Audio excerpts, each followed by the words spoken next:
here for you. Coming up next is Live at 5 on Wcte and its streaming platforms to provide updates on communities throughout Central Tennessee.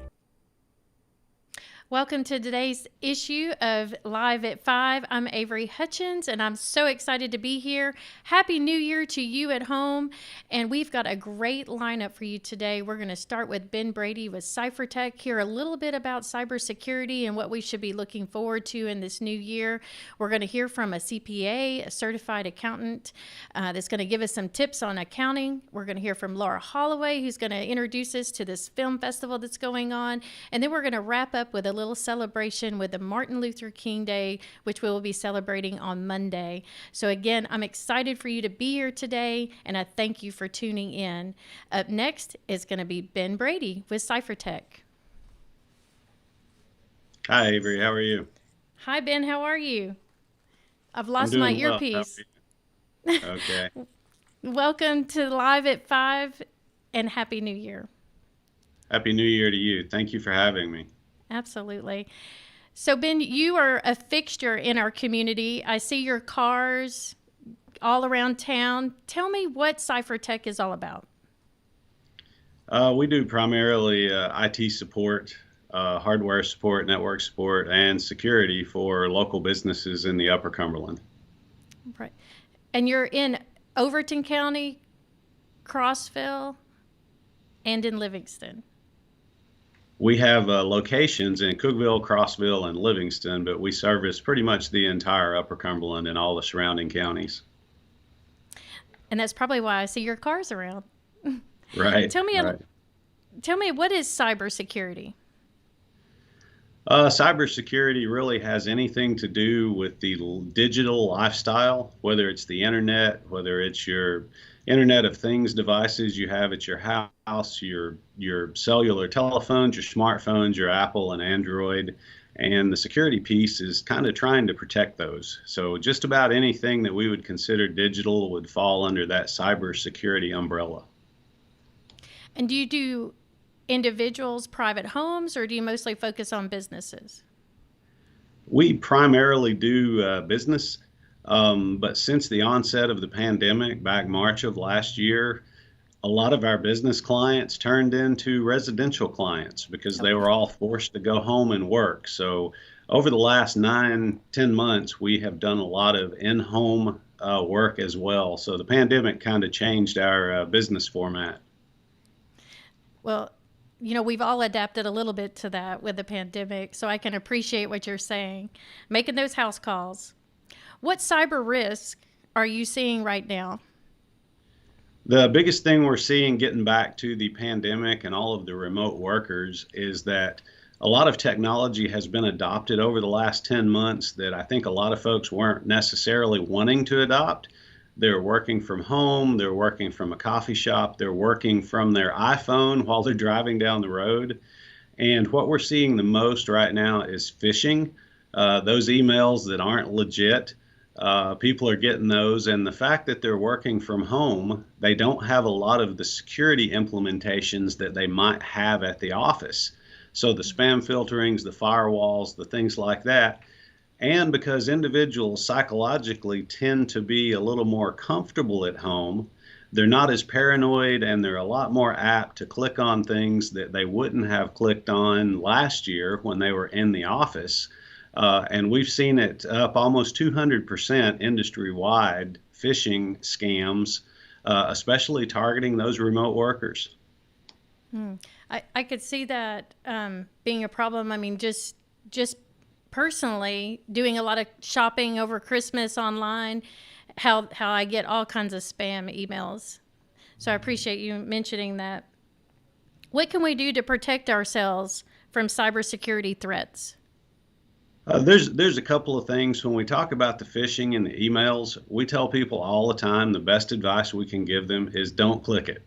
And what I mean by that is if you didn't go looking for it and it pops up in your inbox, don't click it.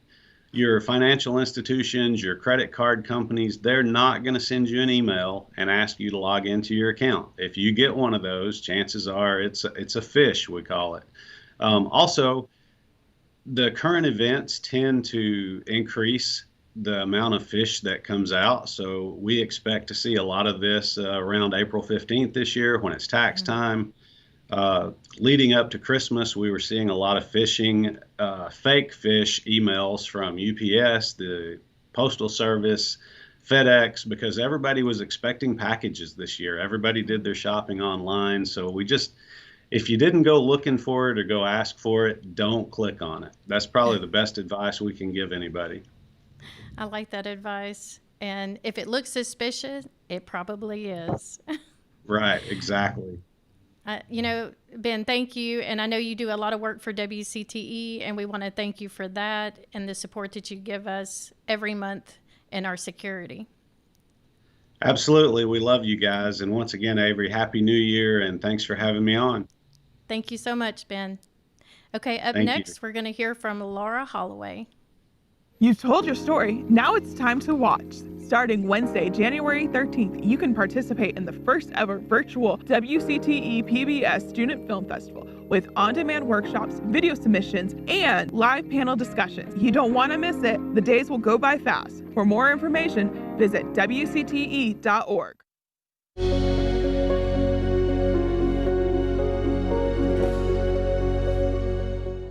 Frontline health professionals and nursing home residents have been getting the COVID-19 vaccines, but who's next on the list?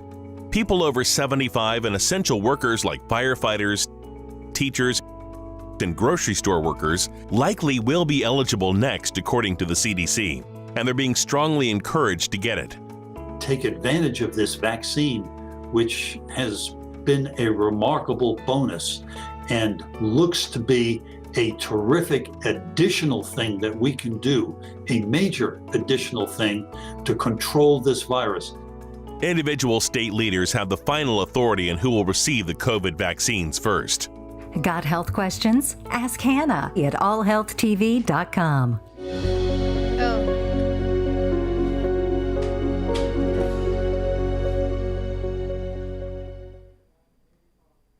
And thank you for joining us. We just heard from Ben Brady, and we appreciate him taking a few minutes out of his day to give us a few tips about those CipherTek. Up next is Laura Holloway. Laura Holloway is with a storytelling agency, and she's also been partnering with WCTE during this student film festival. Hi, Avery. Thanks for having me. Hi, Laura. Thanks for joining us. Of course. I just wanted to say we have kicked off the Student Film Festival. It seems to be going really well. Give me some perspective. Well, it's been an interesting time. I mean, you know that we started out the film festival with the Downtown Film Festival, which started in the midst of the pandemic, which was still a success. And we kind of followed that up with this idea of the Student Film Festival to encourage our younger filmmakers from ages 13 and up to be creative and to be inspired. And because we are in the middle of the times that we're in, we're offering this festival fully digital. So it's been really interesting. We've had some really great feedback, and I think everybody's been really excited about it. Yeah, and so that kicked off yesterday, and then today we've had workshops, and then it'll go tomorrow? Yes, it started yesterday, and all through, so the 13th through tomorrow, yesterday through tomorrow, you can get on and you can watch any of those award-winning films, first, second, and third place from 7 different categories, I believe, both fiction and nonfiction. And there's different categories for ages 13 through 17 and then ages 18 up. And then we offered the best Tennessee local film, which was open to all ages. So yesterday, today, and tomorrow, you can get on your own time and watch those films on demand. But today, we have been offering these awesome workshops. We've had some killer panelists, some awesome workshop leaders, and there's still time actually to join in for our last workshop after this broadcast. It starts at 6 o'clock Central Standard Time with Miss Sarah Cravens, who is a former Cookeville local, born and raised here in Cookeville, and has just been making waves in Los Angeles in the voiceover world. So she's going to be doing a workshop about voicing your shorts and finding a voice for your short films. And it's going to be really interesting. If you haven't had a chance to check out any of the live workshops today, this is a great one to join. Mm-hmm. And that's a virtual workshop, so you can do it from your home. Just go to WCTE.org, click on the film festival, and then go down to Sarah's workshop and click on it. You'll open right into it. Yeah, and they're fully interactive. She'll be taking questions and answers live right there. We had Billy Deck on earlier. Before that, we've had, it's just been a really cool day. It's been a great day. We had Jared Hollyfield from Carson Newman talking about bridging the gap between the ages using multimedia and digital media. Becky McGurl was on there talking about it. We had some opportunities for filmmakers, a workshop there. And then Billy Deck was on talking about his new PBS documentary, Foods.Root. And then, of course, Sarah will be talking about voicing your shorts. Mm-hmm. Well, this was the first annual that we've done this. It was an American Portrait grant that helped launch this student film festival, but it really did play off of the Downtown Film Festival that we did back in August. And Yes. If you're not familiar with that, it's still on the website, and you can go visit and get more information. Yes, yeah, Downtown Film Festival was such a cool thing, and it's something that hopefully will continue to be for years and years to come. And if you did not get a chance to participate this last year, Hurricane Laura kind of showed up and threw a little bit of rain on things, but we were still able to do some cool things. This August, it'll be happening the third weekend of August. And this is a good time now we had some really incredible sponsors that joined last year, including PBS's American Portrait, which really made everything possible. So this is a good time now if you want to be involved. And you want to get involved in the film festival itself and maybe get involved as a sponsorship or get involved as a workshop leader or panelist, please reach out to our team. We would love to get new people involved, new faces, and really inspire this community to embrace the film festival again for its second year. Absolutely. Now, if you were a film producer and you want to submit a film, how do you do that? Well, the easiest way is right now there's no submissions that are being taken. The submissions will be open probably here in the next couple of months, and those will be rolling throughout the year. And the best way to do it is just go to Film Freeway, and you can upload your film right there, and you enter your synopses. We have had, what's been so interesting to me and so inspiring to me is there are filmmakers all over the world that have submitted to this festival. Some of the winning festival winners, I'm looking at them here, Iran, Israel, Russia, and then of course Texas, or North Carolina. It's just, there's students. I think here in America, it's easy to get trapped in the bubble and realize that there are, and not realize that there are so many students all over the world that are creating wonderful film. And some of these films, just in watching them and in judging and viewing and seeing those, there was a lot of horror films that just scared the bejesus out of me. There was one I was watching at 2 o'clock in the morning, and these are really good films. These are, you think student filmmakers, and you think, these are kids that just are doing it with their cell phone. This is legit films, and if you haven't had a chance to check them out, this is a great time to do that and to verse yourself on how talented student filmmakers really are today. Mm-hmm. I agree, and it's a great opportunity for us to bring it to the Upper Cumberland and to give some exposure to these local children, kind of what everybody else is doing. Yeah, and absolutely. I think it's go ahead. Well, I was just going to say, to be a filmmaker and have that as a career path, this is something that could be launched through this. Yep.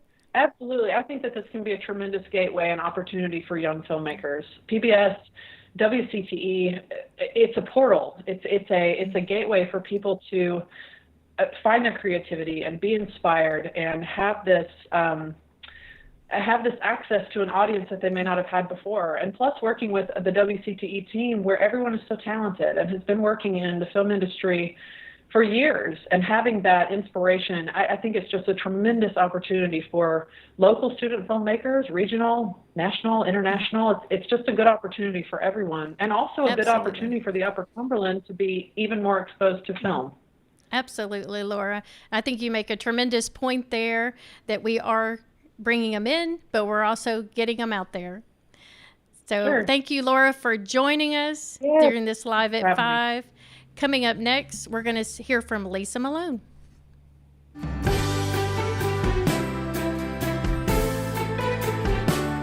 I'm United States Senator Lamar Alexander. Merry Christmas and happy holidays to you and to all your family and loved ones.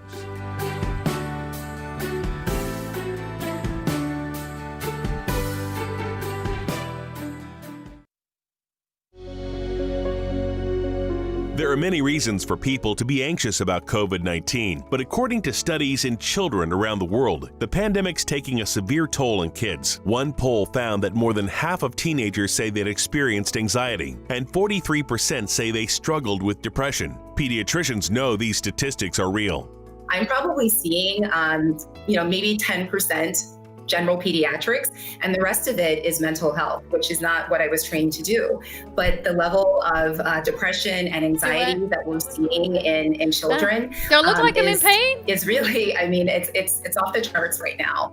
Increased screen time, sometimes up to 9 hours a day, may be contributing to the problem, but the non-screen time parents spend with their kids can help them better connect with others. Got health questions? Ask Hannah at allhealthtv.com.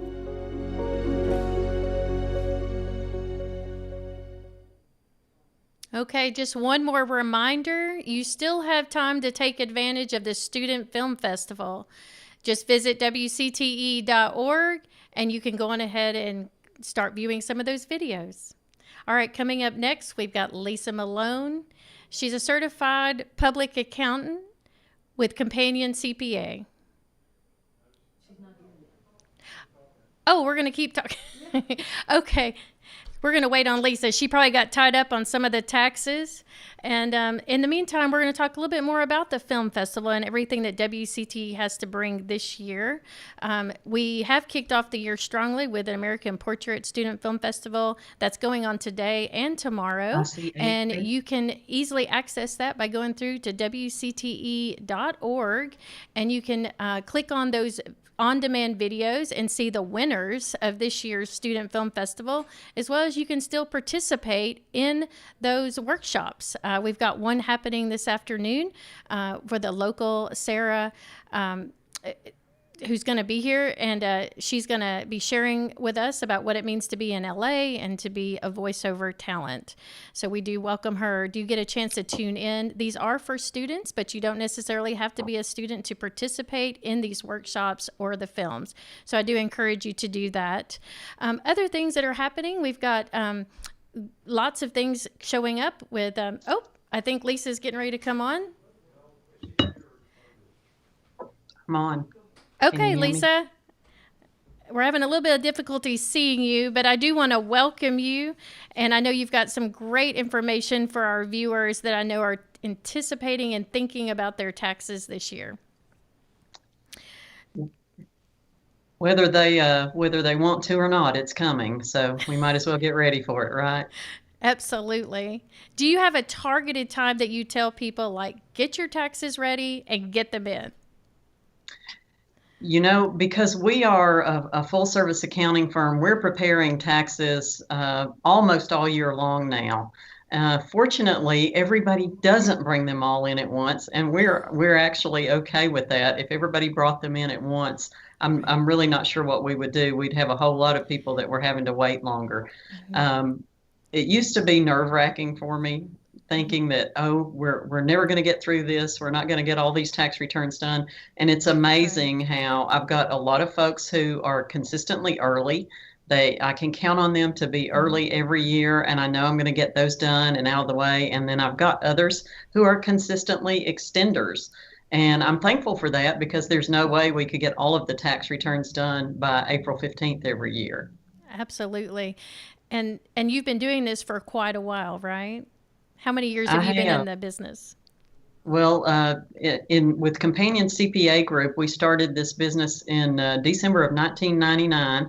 So we are in our 22nd year. Wow. Congratulations. Thanks, Avery. If I was coming to see you for some tax preparation, what do I need to bring?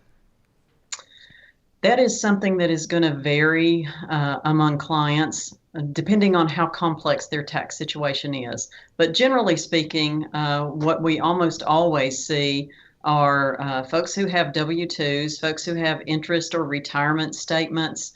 A lot of our clients are drawing Social Security, so they have to bring their Social Security statement that they receive. And a lot of this comes in right at the end of January or the first week in February. So we generally start really seriously talking to folks the first week in February. Folks that have businesses, and we do a lot of business returns, we either need financial statements that you have prepared with some detailed analysis, or just sort of a summary of your income and expenses, depending on how complex the business is. in addition to, W-2 information and that type of thing. Most of our clients do have a small business of some sort. Not all, but most of them do.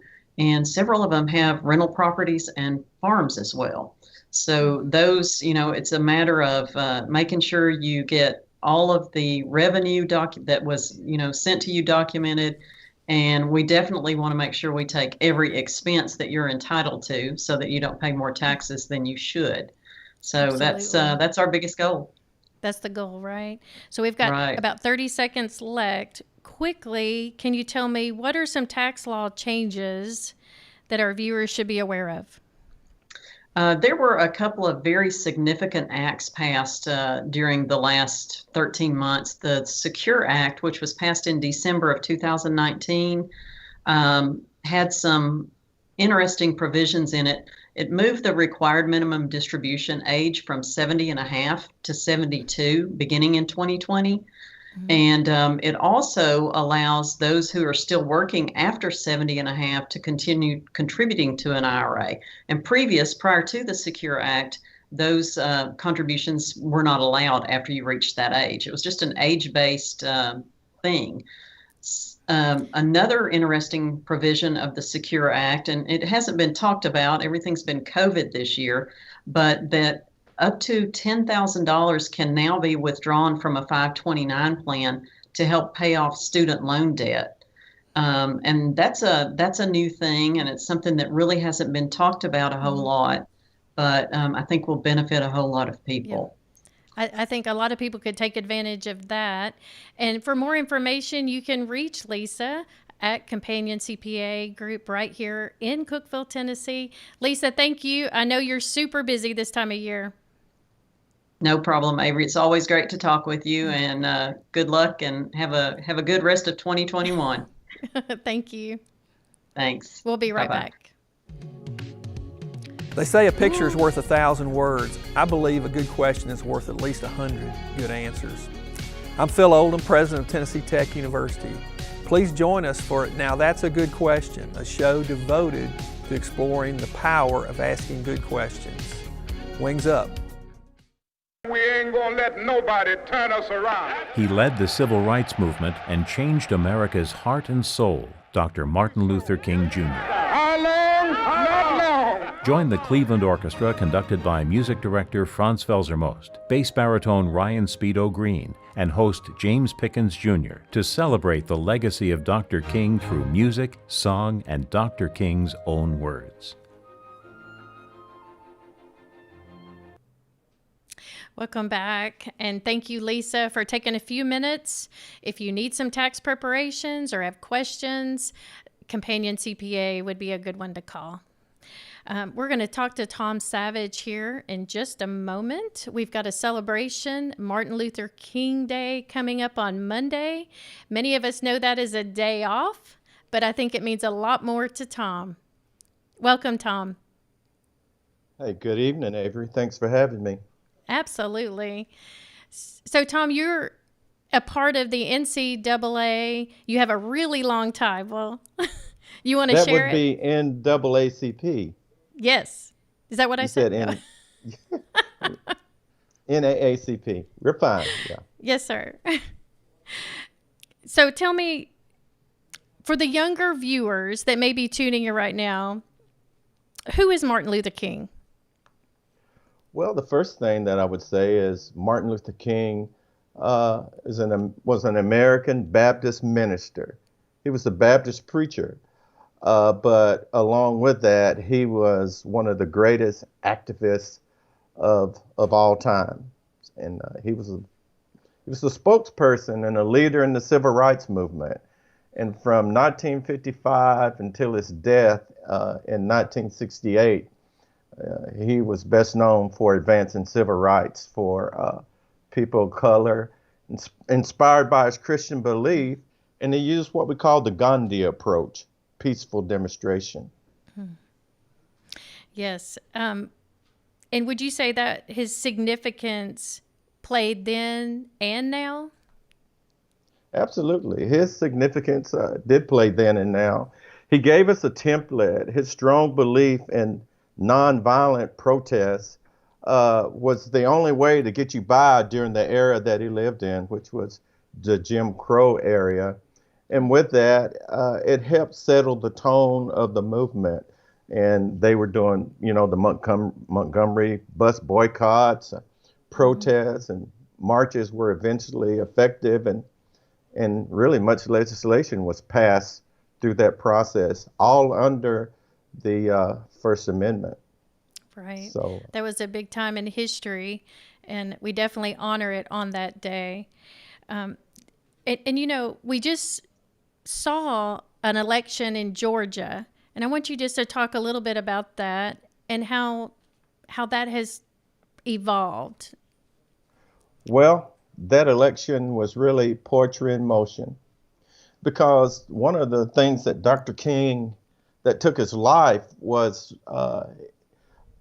his perseverance in registering people to vote.